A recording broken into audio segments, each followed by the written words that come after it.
just again wanted to say thank you to everybody for being here. Hiba, do you want to jump in? Sure. Hi, everyone. I'm Hiba Tahir, and I am the social media director of Open Mouth. And today I'm so excited to introduce Vasantha Sambamurti. And she is basically my little sister in the MFA, so I'm very excited. Vasantha is a poet, translator, and prose writer. They are pursuing an MFA at the University of Arkansas program in creative writing and translation, where they received the Carolyn F. Walton Cole and Lily Peter Fellowships in Poetry. She is a senior editor for a Transition magazine founded in Uganda in 1961 and now based at Harvard University's Hutchins Center for African and African American Research. Her work has appeared or is forthcoming in Portland Review, the Minnesota Review, Cream City Review, The Hunger, and elsewhere. Thank you, Vasantha, for being here. This is the interpreter speaking. Can you spell that name? I'm sorry. Vasantha? Yeah, Vasantha.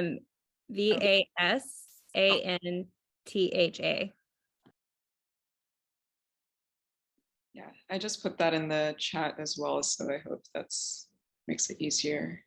But yeah, Hiba, thank you so much for a beautiful introduction. I was texting you earlier and being like, I can't believe my older sister in the MFA is basically introducing me at this festival. It's really such an honor also to open for everybody. So without further ado, I guess I'll get started. I'm going to be reading 4 pieces tonight. The name of the first piece is Manifest My Throat as Tender. Imagine I am older and Vasantha asks me who I want to love. Then I clutch my heart like theater and say everyone. Her face, beautiful, fear makes stricken. Imagine Bhagavati when she caught Shiva's throat to stop the poison cold. It dyed his throat blue, did not die there, like what may die with me. Vasantha asks me how many children I want. I say as many as I can love. A truth, I hope, unburdens her heart. My fear, a beast, I pray false, dubs defiance rupture. I couldn't know what she would want, what I do. So I ask a lover to hold my throat so hard, it turns blue. The next piece is kind of like a prose poem lyric essay called On Whiteness. A white woman dropped a packet of beans in the grocery store. They fell at her feet and spread like locust, a perfect green husk circle. I had the mind to run and help her, but this thought was deflected by the impulse to give her space. I didn't want to infiltrate a circle that had already become so fraught. She had to process so much, the lost beans, the plastic bag. Usually I wouldn't care so much, but I didn't only read her as just a white woman. She was a nice white woman. Her hair was the color of dates, cinched at the back of her head with a clip. I could see her flyaways, untamed. She didn't pretend to be the type of woman who could make a mess a beautiful thing. In my eye, this made her human. It made her easier to help. But I had moved too much that day. 20 minutes prior, a white woman had reached for a cart at my side, so I'd made myself scarce to spare her the sight of me. It was at the fish tank entrance where everyone rotated in and out and peered at each other without glass before getting drawn to the portal of the store. Many people had the chance to look at me as I often grocery shopped with my mother, and she took her time choosing a cart. We were a strange shade for the South, her skin lighter than mine, but her difference became clear when she spoke, a telltale accent. I helped her find okra and fruit. And when a white woman passed me a box of strawberries, I flinched in surprise because I couldn't fathom that she would go to such lengths for me. Thank you so much, I told her, and she murmured something sweet. There was no reason to believe she was anything but kind. She seemed untouched by what I so strongly felt, a gift of recognition that was conferred by touch. There are different ways to be seen in white space: the armrest, the tired couch, the discussion piece at the dinner table. Always, I feel an ancestral need to accommodate, to make space. It's a germ that charms people. A white woman will tell me where I am from, and I will tell her a history that isn't mine. She will ask me to get a pastry from behind the glass at a cafe, and I'll sweat to do it for her, precise in the movement of my hand and the firmness with which I pick it up. She must know that I'm swift, that I listen, that I'm not a larger complication than I'm purported to be. Whiteness commands space, and I know this is not the conscious fault of the white woman, but I wonder how largely it is mine.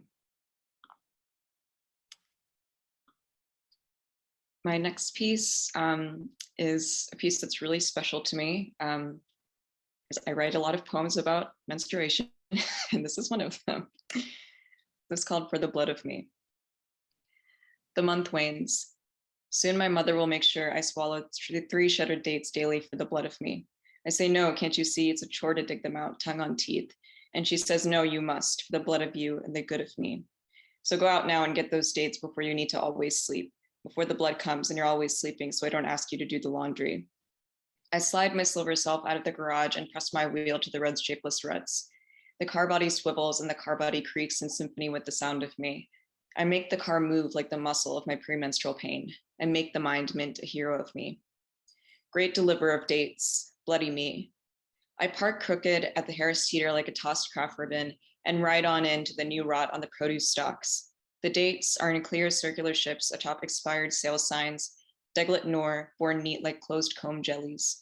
They sit in the dark of themselves, soon to meet the dark of me. And consider swallowing a whole box to hold me down for the week, iron upon iron striking flint to spark light in me. I buy them and the cashier prints a date coupon. We exchange a card and our hands don't touch. At home, I tell my mother the coupon, which I offer my mother the coupon, which she tells me to keep because it would be prudent of me for the blood of me. I tape it on the dashboard of the car under the husk of a dead pill bug. Later in the bathroom mirror, I name my sharp teeth. Later in the kitchen dark, I introduce a fruit to the rapture of my plum brown mouth, counting down the dates. My last piece is entitled Deity Non-Lady. It's gone through some different titles, but I think this is the one I like the best for now. So I'll go ahead and get started with it. Candelabra lit, momentous, oil lamp, creme wax, cotton wick tip with hot earth velvet, like all shapes, prismed, indefinite. Cubic shaped for the deity, our non-lady of scar language, sulphurous ancient, they, she who frightens, hand and tongue red, eyes dark and endless, roomy, saint poetess, oral gaze crisp, seeing what you unwish, Lord, she is. Mother, father, every ancestor, tender haunting manifest, mind speaker, stone teacher, our deity, the resistant, our deity, the lotus, our deity, the diarist. They who create occasion to bless us, night song poultice, rigorous mantra, the music electric, inscribed sweat burns, might burn for writing, no fear, ash is her making, they engender the altar we worship. Thank you all so much for having me. Vasantha, you hit those ending lines so hard. They're so amazing. I'm just so glad that you were here tonight. I'm so glad that you're part of this festival. Yeah, so I'll introduce our next poet. If we've had sufficient time, can there be sufficient time to bask in that? Our next poet is Banah el Ghadbanah. She is a mermaid from Syria, raised in the US South. Their poems can be found in Mizna, Poetry Northwest, the Women's Review of Books, and elsewhere.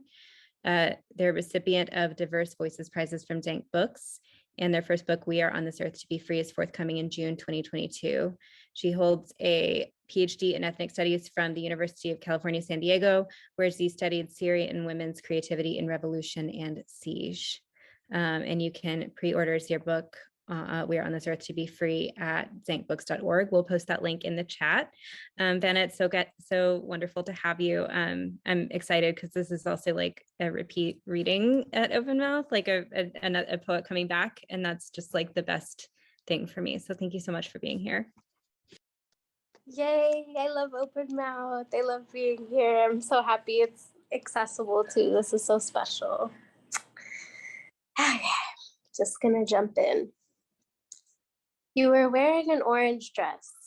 Your purple stripes came from foam, feather, and indigo. The sky was copper gold with a piece of the moon on your shoulder. Orbs made of blue fire floated around your head, and I forgot to breathe. When we kissed, I tasted bamboo ink lingering on your tongue from the secret caves you escaped from. The water was our home for a moment. We were free, 2 dragonflies with tired wings.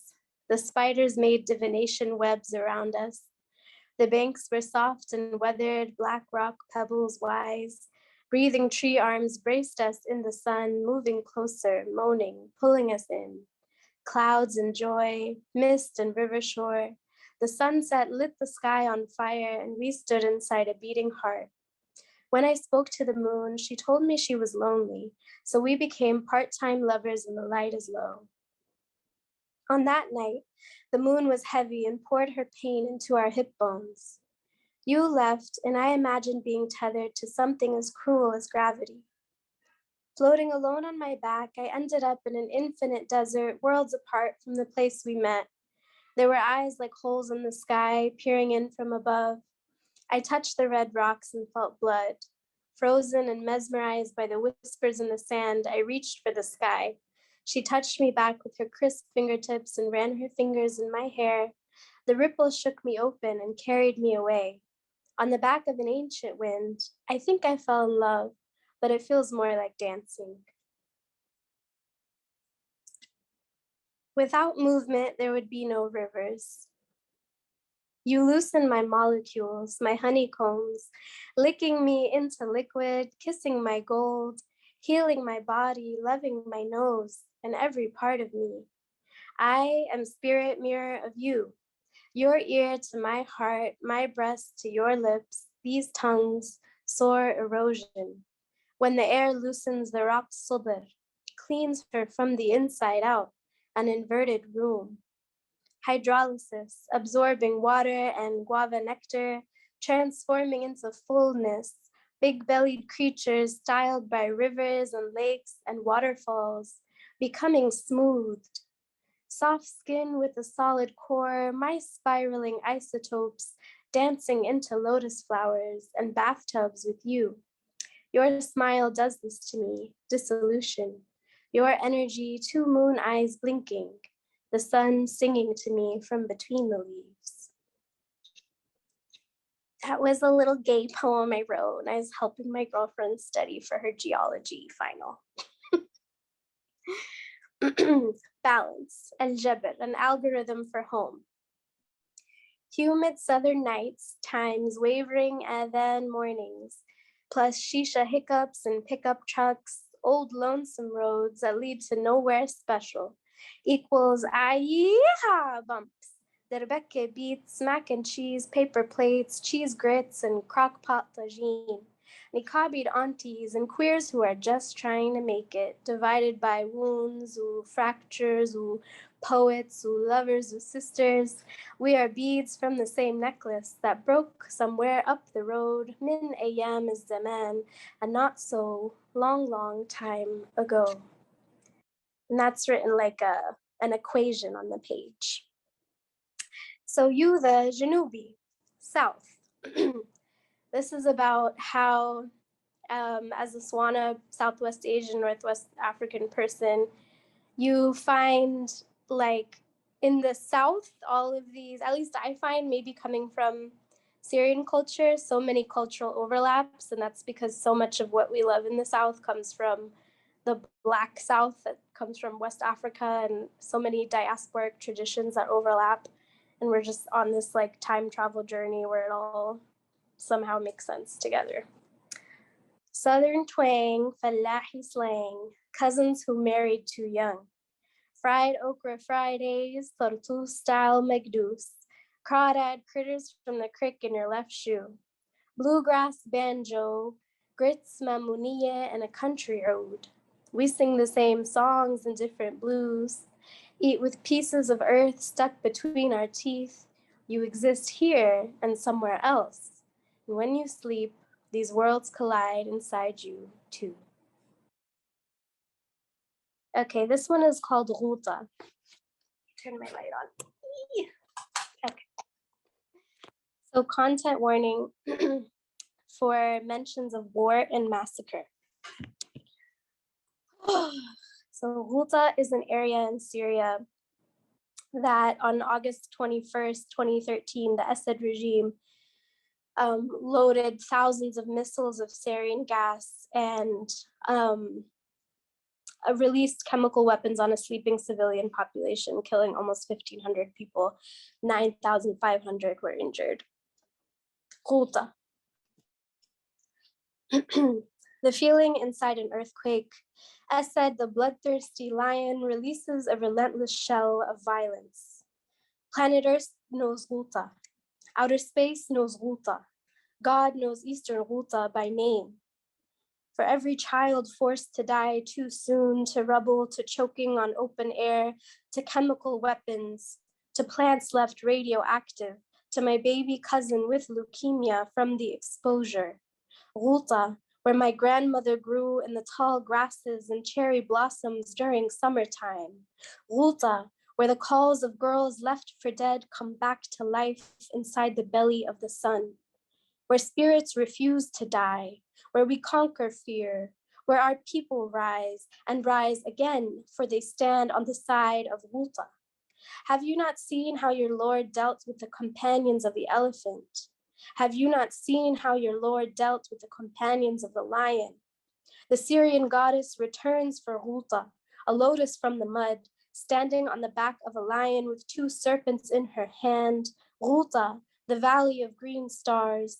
Joudah, the oasis. Joudah is a gulf of grief, and grief is a gulf that only grows deeper, that only roars louder, that carries us from one reality to another plane, one that does not release shells, one where the children play on a mountain in the summertime under the cherry blossoms in Joudah. The next one is called Abuk, which is about the uprisings in Sudan. So content warning for police and military violence. And so those protests are ongoing again this week. And the hashtag is La lil Hikm al Askar, which is no to military dictatorship.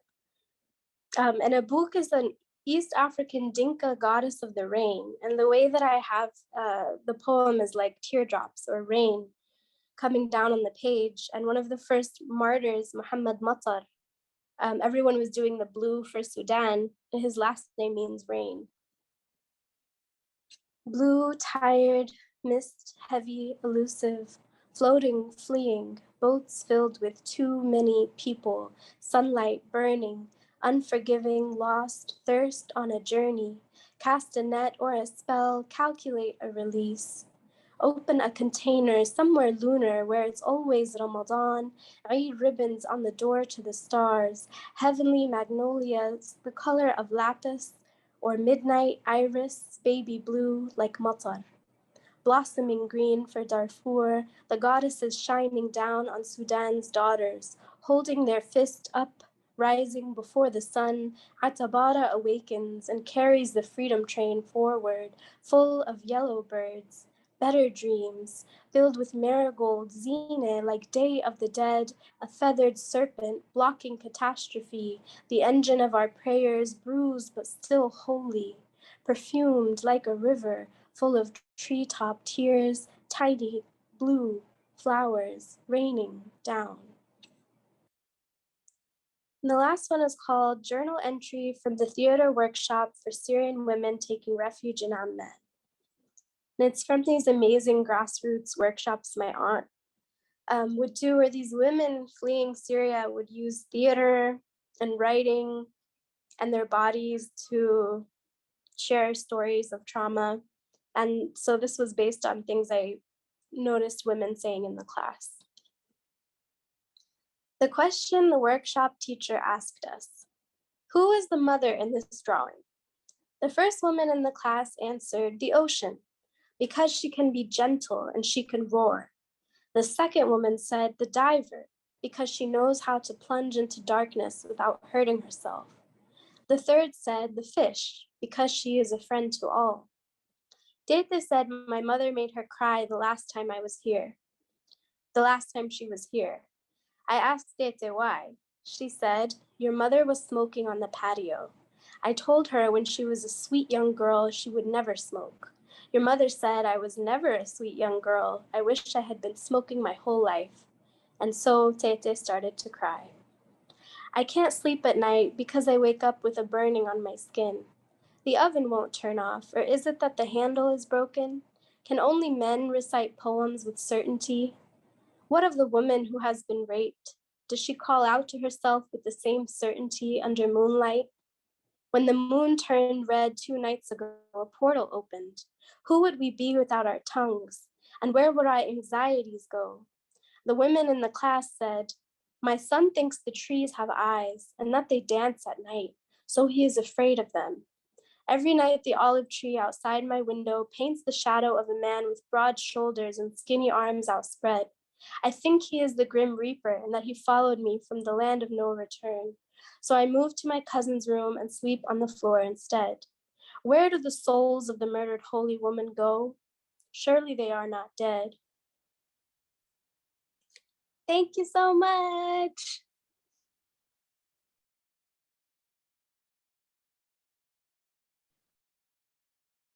Wow, that was amazing. Thank you so much for sharing all of these poems. They're also powerful and they all create really great magic to them. The next reader that we have, really excited for, is going to be Danielle Badra. If you haven't already, make sure to sign up for her workshop tomorrow at 1 p.m. About contrapuntals, the contrapuntal form of poetry. And you'll be hearing some of those tonight as well. Yeah, so Danielle Badra received her MFA in poetry from George Mason University. Her poems have appeared in Guesthouse, BAHR, Mizna, Duende, the Greensboro Review, Bad Pony, Rabbit Catastrophe Press, Splitless Rock, Beltway Poetry Quarterly, and elsewhere. Dialogue with the Dead is her first chapbook, a collection of contrapuntal poems in dialogue with her deceased sister. Her manuscript, Like We Still Speak, was selected by Fady, Joudah, and Hayan Charara as the winner of the 2021 Etel Adnan Poetry Prize. It is forthcoming from the University of Arkansas Press, fall 2021. And yeah, make sure to pre-order and get your copy of that. You're not going to want to miss it. Danielle Badra. Thank you so much for that introduction, and to the readers who just read. It was incredible. The book actually did just come out, so it's not forthcoming anymore, it's here. So that's exciting. So I just want to start off by saying a lot of my poems have some sort of visual element on the page, so I'll try to explain for accessibility purposes what that looks like. So the first poem I'm going to read, let's see if you guys can see this. It's called Sister, Sister, and there's 2 sides to the page. One side is a poem that my sister wrote for me for my 23rd birthday as a birthday gift. And at the time, I was not as grateful as I should have been. Retrospectively, once she passed, I valued it much more. And so her poem is on one side of the entire poem, and mine is, my response is on the other side. So this is Sister, Sister. Sitting on sandy beach, toes dipped over fresh water's cold edge, sandal lines seen on her so tan feet, sunning herself asleep. She carries her poems like figs, shaken from the tree of knowledge or heartbreak or picked from a window in Lebanon. Calling them figs does not describe her harvest, or her for that matter. It does not tell you how important she is to me or everything I haven't said. She is still on the beach. She is always upshore from me, almost close enough to witness her barefoot markings falter mid-sand. I will follow her faded trail. She is still astray from safety and from land. Into water, it starts waist deep and drops off quick. She holds her breath. I am worried for us. The hourglass is stagnant, is sideways. I can't recall our childhood all on my own. I can't remember when we became sisters, embracing in mom's blue robe, or when she first held up my head. Sometimes I worry that the next time we meet, we will no longer know each other. She will dream in idioms that I don't understand, or she will not understand why my fire has never burned as fiercely as hers. There is always the hope that we can hold out our harvest to each other, We will see and savor everything we need to, though this would mean that I would have to pluck more than one fig a year. Photographs are not sufficient to tell her story. I know she loved me eventually, but love was after worry that I'd be better loved than her. Snapshot of 2 kids piled up on a paisley couch with mom euphoric. There are parts of her that I will never know, or if I did know, they would not mean what they should. She has outlived what I wish I could take away from her. What hurts most was left unresolved. There will always be this fig sitting in my stomach rot, undissolving. She is not to blame. I am not to blame too. If she can read this, she is haunting my hands, trying to talk or type in times to what she was. I am sorry if I'm wrong. It's been so long since we last laughed together. Was it February when we FaceTimed 4 years ago? It was her smile that made me cry.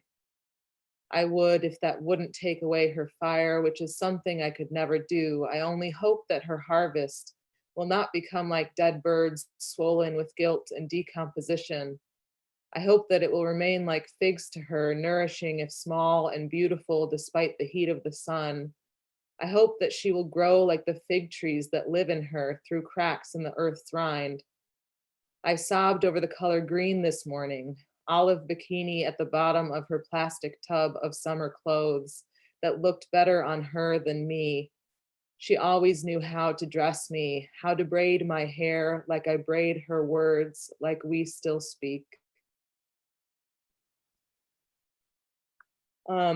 The next poem I'm going to read is called The Phillips Collection, which is a museum in Washington, D.C., where she worked shortly before she died. And while she was working there, my sister Rachel had a black moleskin book that she would write poems in. And I found it in her purse in the emergency room when she was dying. So I needed to respond to those. I'm going to show another image here for anybody to see what the poem looks like. It's meant to look like a Mark Rothko painting, kind of like these blocked squares of color, if you will, but in this case it's words. And there is a frame around these words. And that frame is the last poem my sister ever wrote. So I'm going to read the frame and then I'll read the poem. There is a storm coming. The thickly painted clouds will press their way in.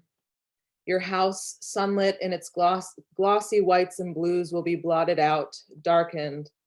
There will be no room for light in your halls. The greens and reds of the flowers will fade, if not fall away entirely. There will be only gray left, gray scooped out with a trowel pasted on. You will breathe it in. It will fall on your children as you kiss them goodnight. They will carry it with them. There was a gray painting on display that day, a traveling exhibit she was told to rotate through, monitor the artwork, make sure it isn't touched, tell everyone to just breathe it in. She worked her whole life for this moment, the chance to stand and study light, the way it forms pigment on canvas, a white wall in an old windowless room.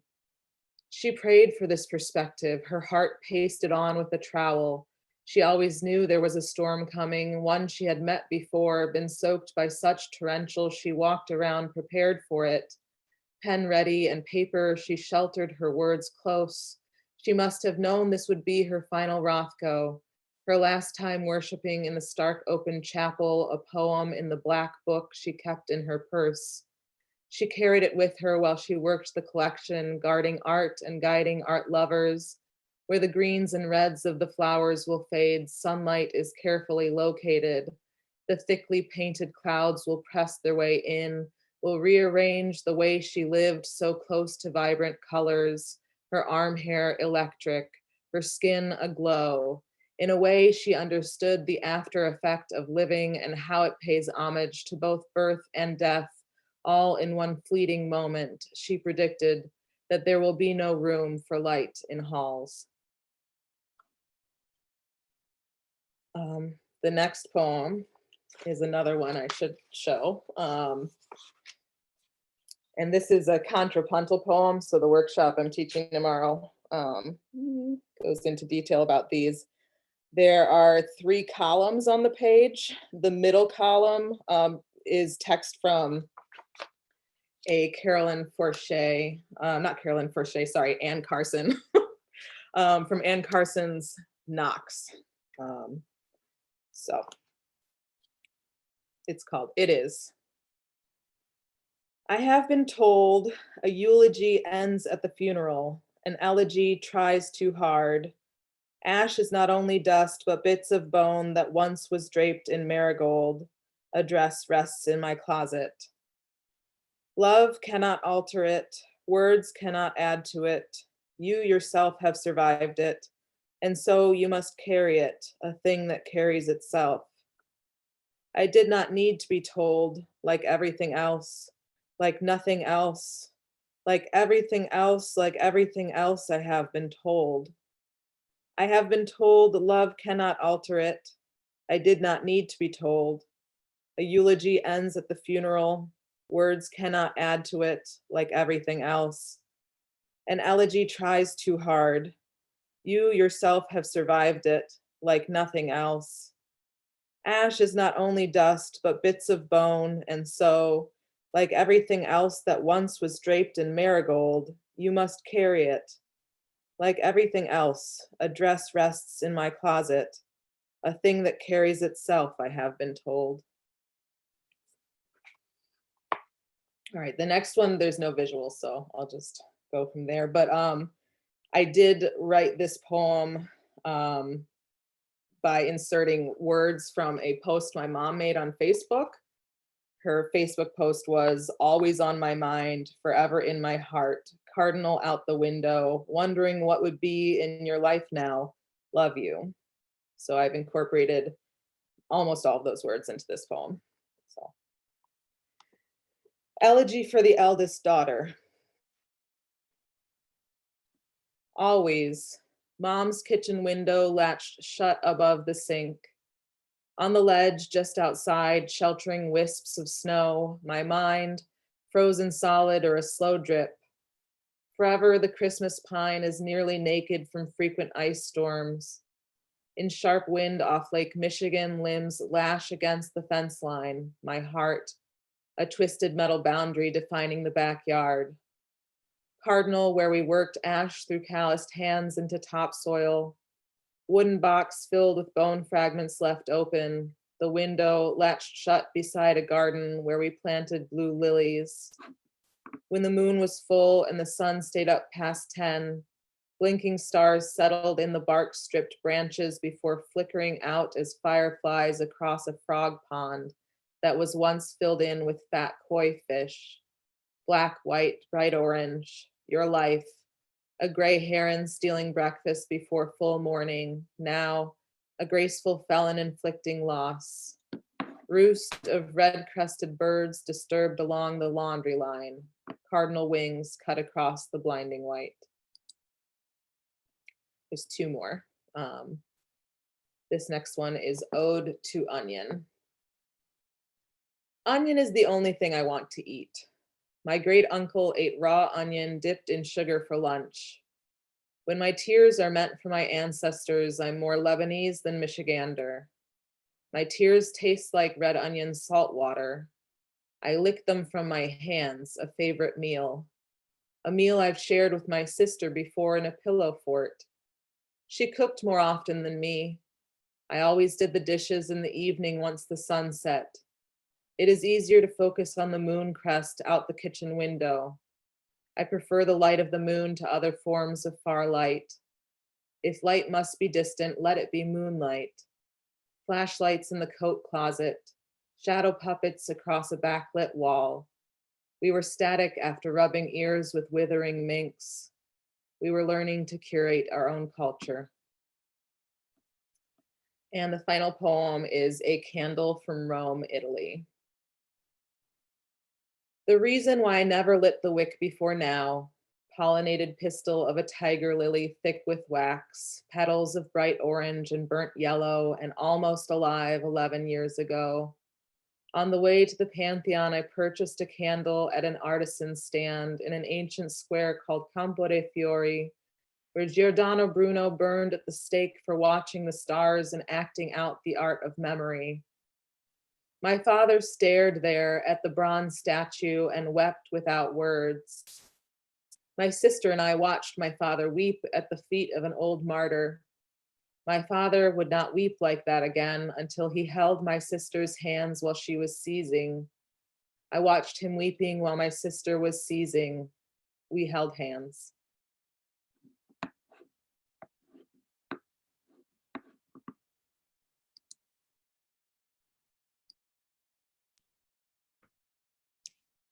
Damn, Danielle. Thank you.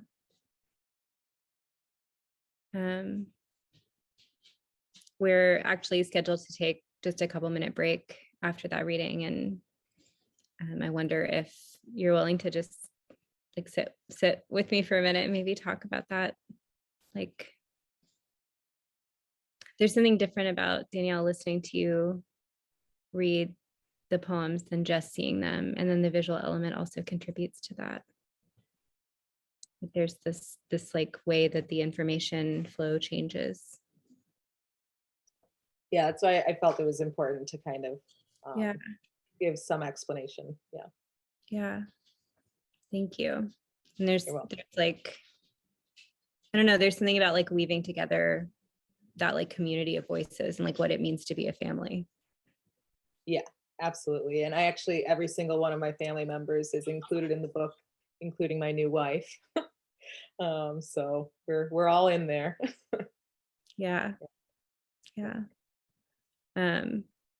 And I think that, I don't know, like there's something, I don't know, almost like silly about like the Halloween sort of traditions. Like you can see that I'm dressed, I've been adding to my costume as we go. But there's also this like piece of it that feels really appropriate, you know, in honoring like this, you know, that the ghosts can feel silly, and also like the way that those ghosts like show up for us in this work, even, you know, especially with those that we've actually lost, but even with people who are still with us, who like create an imprint in our work in that way. And I really see that with you here tonight. I'm just really grateful to hear you read. Thank you for having me. And I enjoy your accoutrement that Oh, thank you. There's more. I've gathered items. So anybody who wants to like keep seeing me add silly things to my outfit, stick around. Yeah. So we'll just take like a couple more minutes, take a break and get a beverage or get a snack, and we'll see you back in a couple of minutes to hear from Mohja Kahf. Thank you everyone for being here so far. And yeah, I'm at a loss for words. I'm just rambling over here. I'll see you in a minute. Thank you, Danielle. Thank you.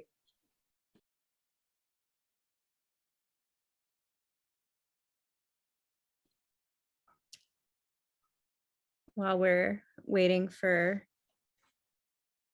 our wonderful interpreter to come back, I just wanted to show you all my antennae that I added to my costume. If anyone else here has a costume on, I wanted to remind you that we're doing a drawing for costume related book prizes. You can get a book from our new local bookstore, Pearls. Hi, Wes. If I'm the only one showing off my costume, you don't want me to win all the books. I work here, so throw on some weird stuff and get a book from us.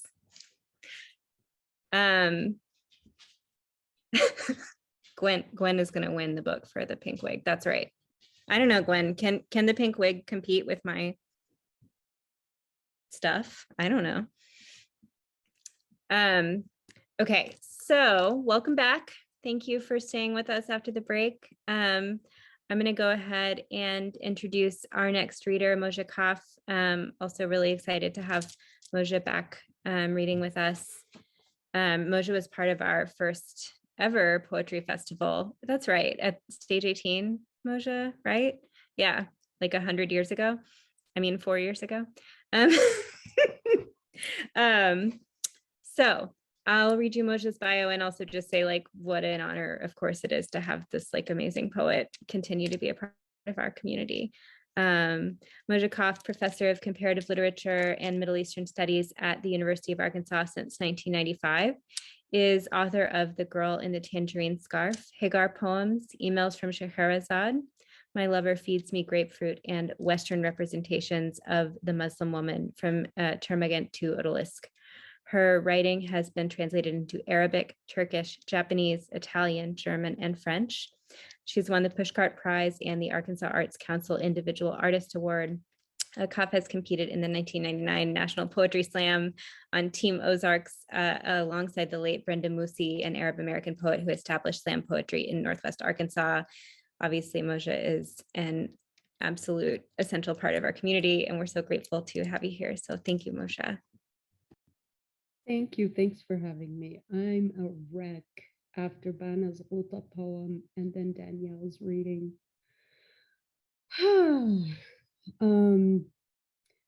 So for description, for accessibility, I have a virtual background of the Kahramanah statue sculpture in a Baghdad public square. It's of a working woman with her sleeves pulled up and she's pouring water from a jug. Protests often take off from the Kahramanah statue. And I'm trying out some sparkly green eyeshadow that my beloveds gave me on my birthday, but it's a wreck now after I've been crying, but it's okay. It was worth it hearing those poems. I have 4 poems. I'm going to start out with a poem called On the West Bank of the Mississippi.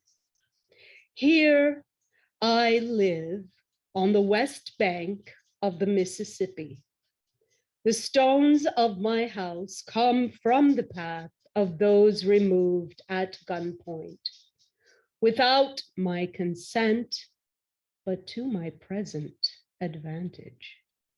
I walk my dog under a sign that says Heritage Trail. Such a pleasant word. Not all the babies were dead by the end of the march. Removal, population transfer, final solution. And why do I not ask how my neighbors fare to the 7th neighbor? Osage, live here. Caddo, live here. Quapaw, live here where I neighbor the Okla of Homa.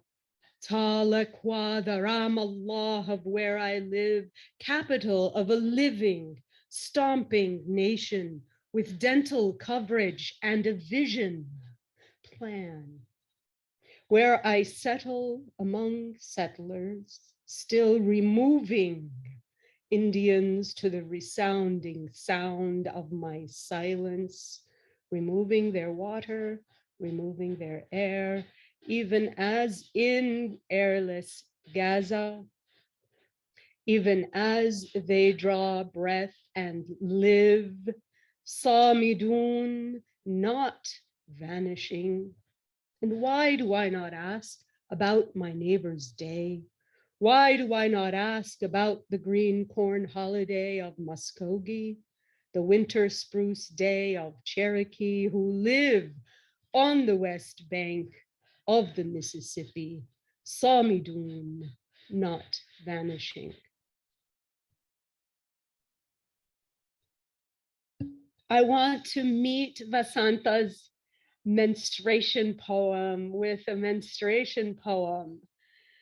This one is called Ramadan Godsend.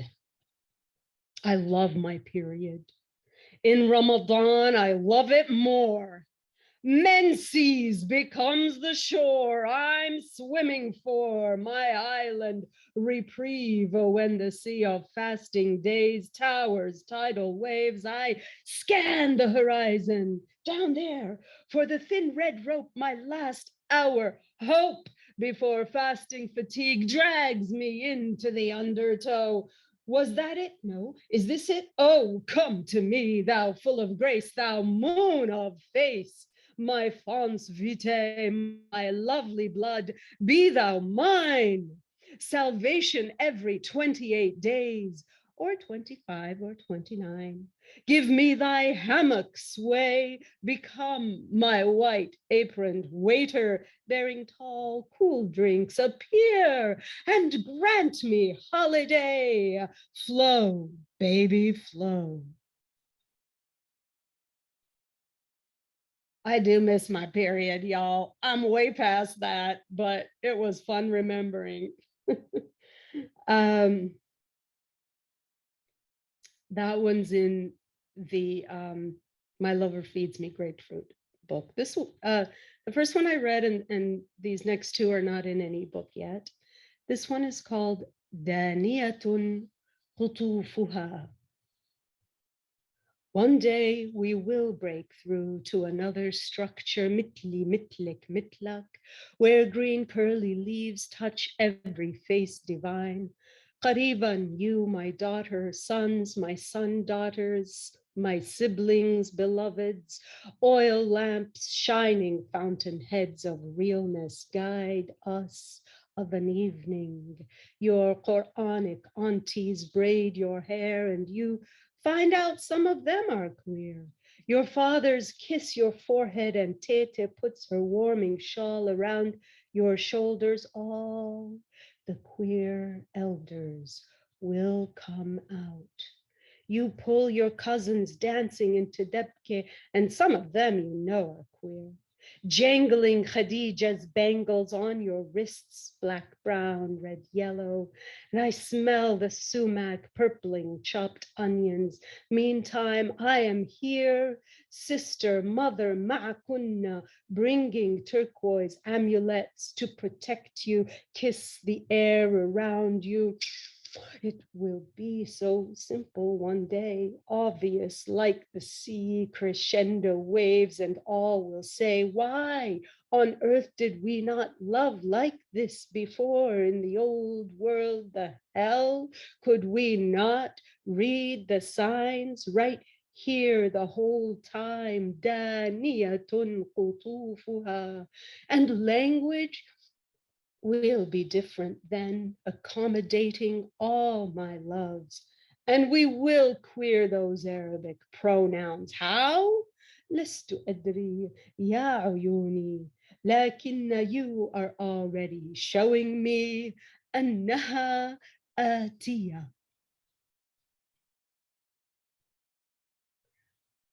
The last poem is called The Climb. And well, it was written in the summer of 2000, was the summer of the trees in Fayetteville, where there was a tree movement in Fayetteville. The Climb. Police pulled down the last tree sitter today, and crews bushwhacked the long grasses, preparing to cut the grove of trees, hindering another strip mall, another blacktop parking lot. From behind a barrier, hoarse with protest, we watch another green and tender place becoming harder like our hearts. Resolve, police arrest the tree sitter. She climbed a little higher in the tree when they came to pull her down. She climbed to where the branches thin and the vision is anything but narrow.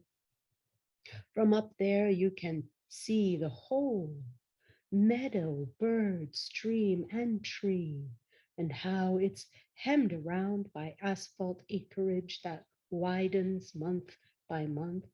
Year by year, our city gets more beauty parlors and less beautiful. From below, we see $1 at a time into tomorrow. The tree sitter becomes a lightning rod to show us more. Who can replace this meadow, stream, and tree? Police pulled down the last tree sitter today, who stood between us and another concrete desert. The crews bush hogged the long grasses. Keeping balance, the tree sitter climbed a little higher, and we will have to climb higher still. Thank you.